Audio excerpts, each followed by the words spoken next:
Welcome to the Medical Device Made Easy podcast. Here is Munir Al-Azouzi from easymedicaldevice.com. And today we will not talk specifically about medical devices, but for a sort of medical devices that is combined with another product. So we'll talk about ATMP.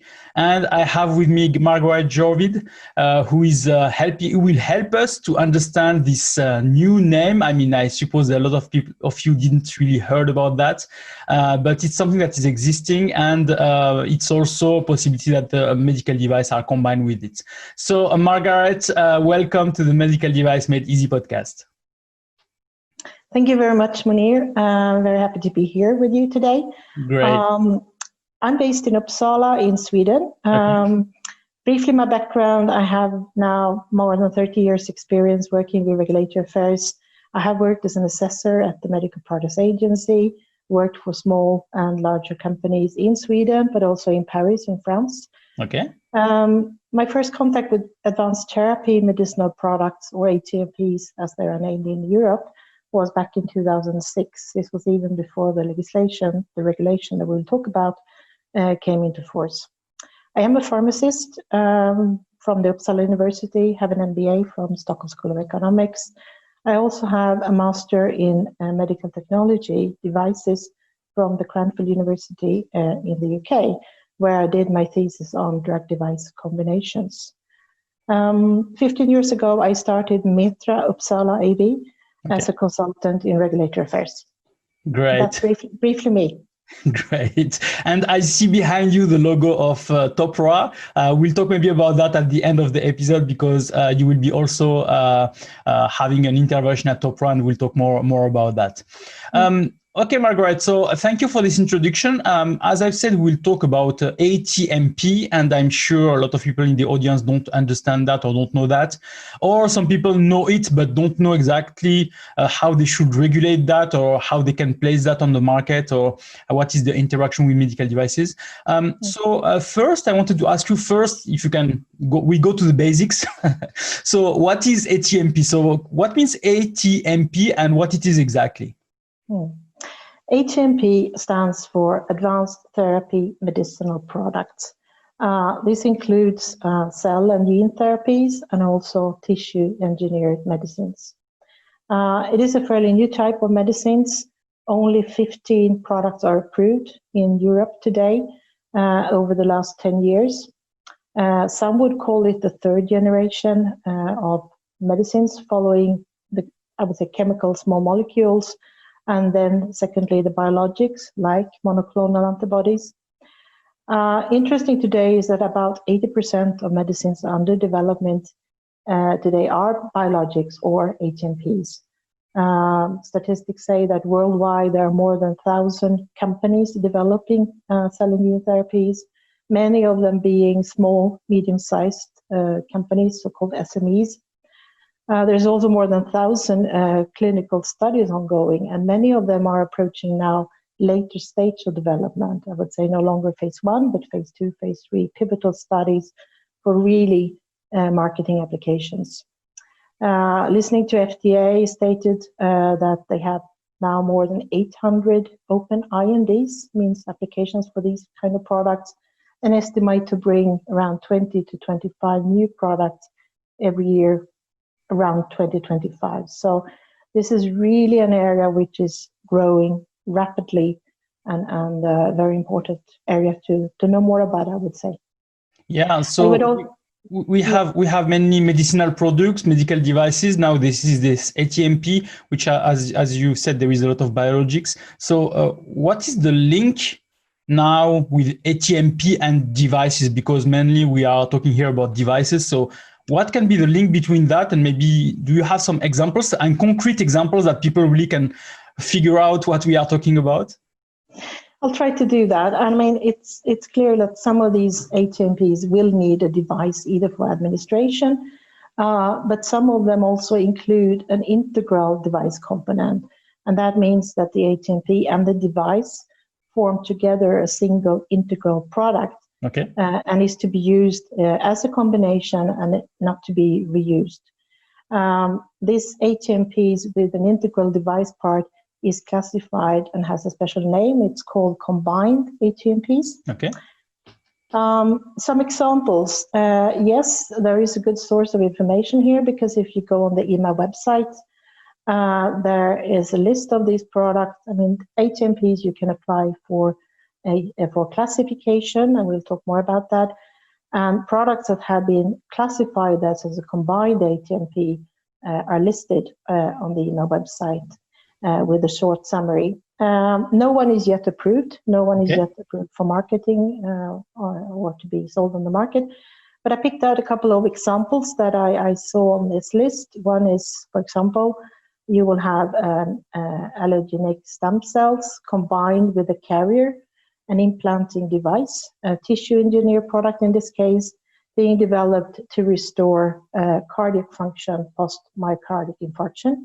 And this was classified back in 2017. Another example is an adipose-derived stem cell seeded into a tubular scaffold composed of polypropylene as a biomaterial, mimicking then the extracellular environment of the urinary tract in patients that require a radical cystectomy for treatment of bladder cancer. This was classified last year in 2019. So there are a number of these products being developed by companies as we speak. Apparently, from what we heard since now is the fact that this is existing, but since many years now, 10 years, but not a lot are on the market. So apparently it takes a lot of time to be released, or what is the process here? So is there kind of the same like a medical device or a drug, like a phase 1 study, phase 2, phase 3, etc.? Or what is the reason why we don't have that? We don't have so many in the market actually. Well, I think it's been a learning curve for all of us, both the companies and the regulators, the authorities. I mean, these are new, innovative products, quite challenging to develop. I would say also to manufacture and to have a reproducible manufacturing line. Of course, they need to undergo clinical development, as all medicinal products. If you have a device integrated, you might, or a device in combination, you also need to document the device part. So doing a clinical trial with your ATMP, you might also need to do clinical investigation in parallel of the device part for this combination. So they are quite complicated, quite complex, and this is why I want to get to also to talk about the interactions with the authorities, with the regulators at an early stage. I think this is even more important for these products, to understand what the expectations are for these products, what you need, what kind of studies you need to do, how you need to document them so that you can put together a good application to reach approval. So we know, for example, that for medicinal products, we have the Directive 2001/83/EC. For MDR, now it's 2017/745. So ATMP is regulated within one of these regulations, or it has its own regulation? I would say both yes and no, in the sense that yes, these combined ATMPs, they are a medicinal product. So to some extent, you can say they fall under the Directive 201. However, there is also this particular regulation, 1394 from 2007, or so-called the ATMP regulation, which are specific for these products. So that is a very important, of course, legislation to be aware about, and to understand that even if these are combined ATMP and they are regulated as a medicinal product, both the ATMP, the cell and genes or tissues, and the device component needs to be assessed and evaluated.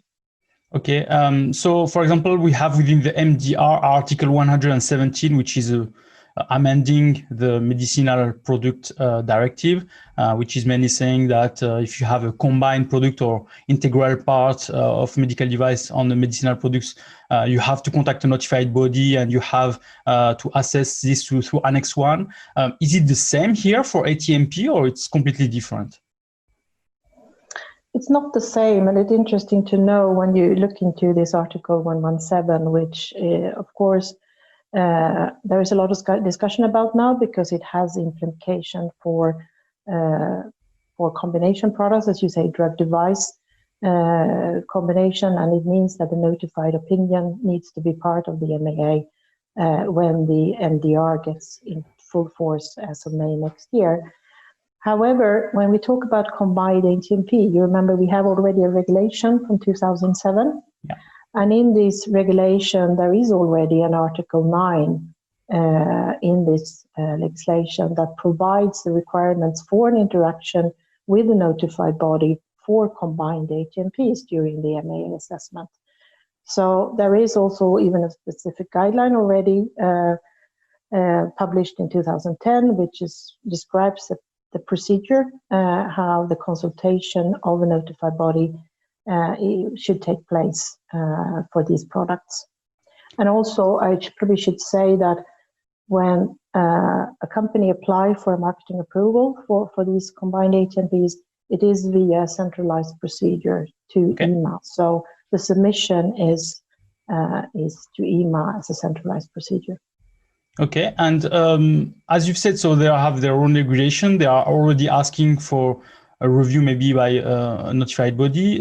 But do they ask to review, for example, the same as what a notified body is doing for a medicinal product, like Annex 1 of the MDR, or they have their own list of things that a notified body should review? Well, the notified body is an important player in this assessment. Of course, the results of the evaluation by a notified body is to be included in the MAA assessment.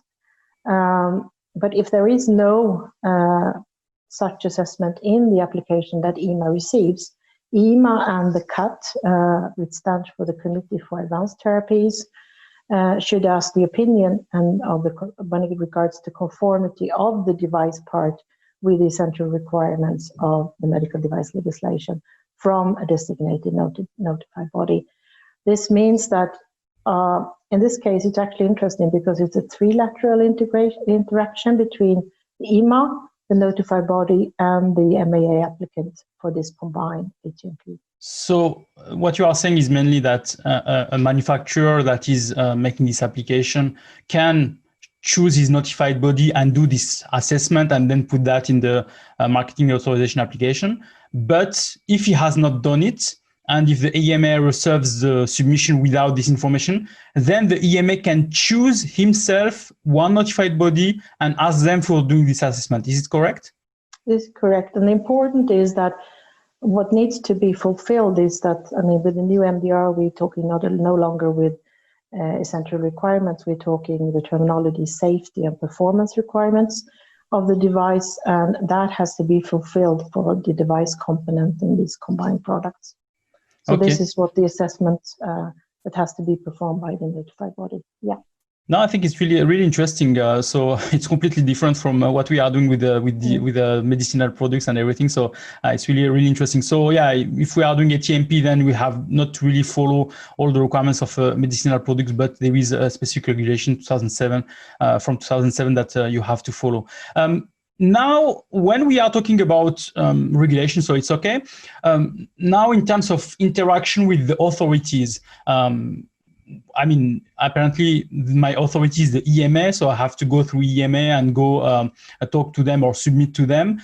So can you just maybe clarify quickly to the audience, what is EMA, so European Medicine Agency? So what is the authority of this agency?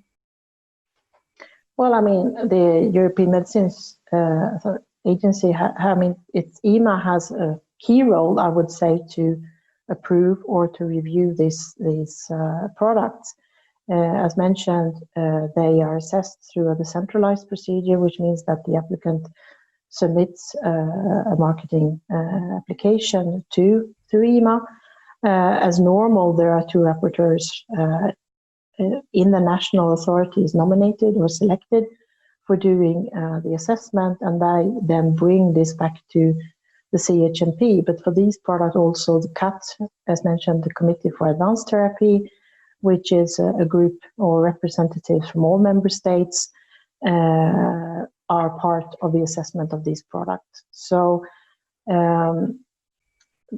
but I think even before that, you get to an approval, there are many more steps you can actually take, or many more interactions, much longer or much earlier, I would say, before you get to anything like an MAA. So do you have a process or something like first you should maybe do that, second you should do that, third you should do that, so that maybe it can help the people that are maybe starting this type of projects to understand what they should do at the beginning, so to avoid any mistake or any issue with an authority? Well, I mean, absolutely. For ATMPs, I would start to submit an application for an ATMP classification, also for these combined ATMPs.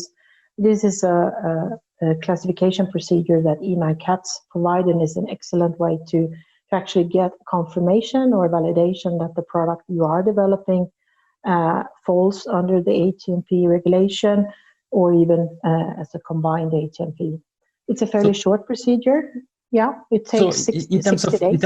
In terms of classification, so it's not the same as the MDR or medical device. So it's not like you have some rules and you define this is class 1, 2A or 2B or 3. It's not you who is doing that. It's the EMA who is taking the products, investigating, and then putting its classification. Is it correct? Well, the classification in this case is really that you submit a description of your product and you suggest yourself what kind of product it is. Is it a cell therapy? Is it a gene therapy? Is it a tissue engineered product? Or is it, as we are talking about today, a combined ATMP, which includes an integral device part to it? Then the EMA and the CAT make an assessment. As I said, it's a 60-day procedure, and you get a response back, which means that you then have confirmed what kind of product you have and you are developing. This also published the outcome of this assessment, very brief, in a summary report that is published on the EMA website, which was the source for where I could pick these few examples. So for anyone interested, if you go on the EMA website and you look under ATMP classification, you'll find a list of different products that has been classified under these rules. So that's a help, I would say.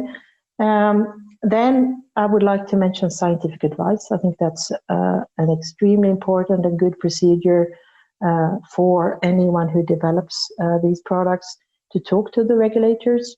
You can have scientific advice you can talk, of course, to your national competent authorities on the local level in Europe, but you can also have the EMA scientific advice. And I understand that at EMA, they do see more and more of these combinations, and there is definitely possible to, in such a scientific advice dialogue, also discuss the device part of these products. Okay. And I think the earlier the better, because it's sad to know too late what you were supposed to do earlier. You lose time. So I think the earlier you can have these dialogues, and a particular probably to mention is also the EMA SME office here. I mean, as I mentioned, many of these products are developed by small companies, and EMA has an office particular specialized on contacts with small companies, and that would be a very good, I would say, dialogue to start with if you have questions, and can also tell you where to turn and how to take the next steps. So in terms of, you said that it's earlier is the better, so better to come early and ask questions. So when we say early, is like you don't need to have already started some investigation or this or that. It's like you are still in the feasibility study and contacting them, or you should have already some data before you really start to contact them. Well, I mean, I think you should have before you, I mean, even definitely before you start your clinical program, you can have an early dialogue when you have your first, as a lot of information or a lot of questions is around manufacturing of this product. So both on the CMC side, but also on the non-clinical studies. I mean, some of these products you can not do the standard package of non-clinical studies, depending on what kind of product it is. So that's why it's important to discuss with the regulators what you can do. I would like to say that when you do a scientific advice, it's important to do your homework, because you cannot come to the authorities and say, well, this is what we're developing, what do you think we should do? You need to actually look at the program and say, this is what we plan to do. This is the question we would like to ask you. So in your briefing package that you submit before such a scientific advice, you describe what are the questions you like to ask the authority. You also describe in that document your company position or your applicant's response, which is how you would like to answer that question. And then you ask the regulators if they agree or not. So in a way, and that briefing package also includes the background of the data you have so far in the development. So it is quite some preparation, but it's also, I think, important for, it's an important exercise to do, preparing for this, because you really need to describe what you are developing, how you see in your development program, and what steps you plan to take. Okay, and here, as we talked about the combination product, so mainly when they give you an advice, it's not only an advice on the ATMP part of the product, it's also on the medical device part, I suppose. Well, that is what is a bit new here, because I mean, EMA traditionally hasn't, as you say, they need to reach out to a notified body for the device. So I think there I would raise the question of the possibilities for scientific advice to either have that discussion with EMA, or if it's possible to bring a notified body to that discussion or to that meeting, because it is a three-party dialogue here. And when you're talking combined ATMP or a combined product, you need the different perspectives also on how the device part is developed. No, I think it's interesting. I really want to see this type of thing, because in one side, what is interesting is that in one side, the EMA is providing some advices on where to go, some guidelines on answering your question and tell you what is good. In the other side, the notified body cannot do that without you having an application with them, so registering with them and starting really to work with them and paying, if I can say, some fee with them also. So it's also something that is interesting to see how this trilogue, if I can say, can work together to have things when, it's not really, if I can say, the culture of this of medical devices to get advices from a notified body without some application. So no, I think it's a good point, and I think it's all, in the end, it's all the benefit of patients, right? I mean, it's all, we want to bring these new innovative products to the patients. So if I may say so, a patient or a future patient, I wouldn't care if it's a medicinal product or a device that I'm using as a treatment, and you want the best. And how that's regulated, that's really up to us working with this. I mean, both from a company perspective, but also from the regulators to find ways to get this product, of course, safe and documented and studied in a good way, so that they can be brought to market and to the patients. No, I think it's great, and I think this really helped to understand this new word, if I can say, we call ATMP, because we are used to talk about medicinal product, we are used to talk about medical devices, or talk about in vitro diagnostic, but here, it's kind of a new kind of subgroup that we have to also include in our discussion, so that people that are trying to raise some of those projects understand exactly what is the path where they have to go through, and what are the possibilities and not possible also. So I think it's really great. So thank you for that, Margareth. I wanted to talk with you about the last point. So we have the TOPRA Symposium that will be happening virtually this year. And I know that you are also managing a group or discussion there for TOPRA. So can you tell us more what will be your discussion? And also, can you remind me when it will happen? What are the dates of the TOPRA Symposium virtual summit? Yeah, well, thank you, Munir. Yes, I am involved in TOPRA as a volunteer. Okay. And for several years, but particularly this year, the plan was to be in Brussels. So that's why the program has been developed close in collaboration with EMA and, of course, with the Belgian authority, the Federal Agency for Medicines and Health Products. It starts on the dates are the 5th to the 8th of October. Okay. If you talk human medicines, and then you have a medical devices symposium, the 6th to the 8th. The 6th is a very important date because I think there we are also trying to have a special day for academia and SMEs. And I wanted particularly to mention that this is a one-day participation or a day that program that can be attended at a low cost.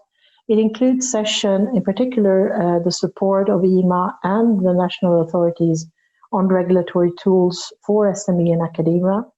And it also includes a session on advanced therapies and one in particular on scientific advice. So it really fits, I would say, quite well or very well to topics we are talking about today. There also are sessions in the program that has drug device combinations or different aspects of these particular where you add a device into a medicinal product. So again, it's a platform, usually face-to-face, this time virtually, as we're all getting used to meet over line in front of a camera today. But we hope, and we are really working hard to make this a possibility for interactive discussions. I will be sharing a couple of the sessions on the SME Academia Day. I will also share one session on the update on the MDR, as you mentioned before, and the IVDR coming, soon in place. May next year is not that far away, and May 22 is not even that far away either for the in vitro diagnostics. So I think, and I do hope that anyone interested, I would say, in or working with regulatory affairs with these kind of products, being medicinal products for human medicines, veterinary medicines, or medical devices, or advanced therapies, and as we've been talking about today, combined ATMPs, take the opportunity to be part of the symposium. I'm really looking forward to that, and hope we will have a good discussion, even online. Yeah, I confirm. So yeah, we had Raluca and Kevin Pei on the podcast. So it was also something where we discussed really a lot about how this TOPRA symposium will go through. But as you mentioned, so if you are really interested in regulatory affairs for medical devices, for medicinal products, for ATMP also, I think there is also a section for veterinary. So if you have people that are also with veterinary, though, I think this is the place to go to learn a lot. I had also Martin Witt from TÜV Süd on the podcast, and he will also be speaking there.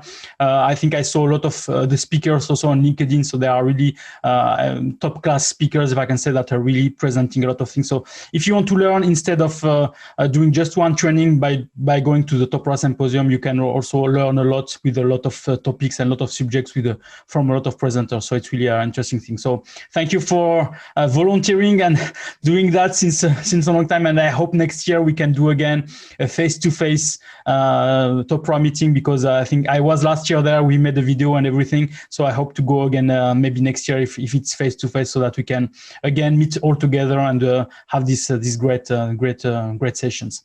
Okay, so thank you, Margareth. So where people can follow up with you if they have maybe one question about ATMP? I would probably say my LinkedIn profile. Okay. That would be the best way to contact me. So I will put all that on the show notes. So I will put also the links of what we discussed today. So maybe I will put the link of what you've said about the EMA website with the ATMP list, if I can say. So if you have that, it would be great. Maybe we can share that with people. And then, if you have any questions, then just connect with Margareth through LinkedIn, and I will share with you all the links for that. Okay, Margareth, so really thank you for all this information that you provided. We had a great learning now on ATMP, and I wish you a really nice day. My pleasure. Have a nice day. You too. Thank you. Bye-bye.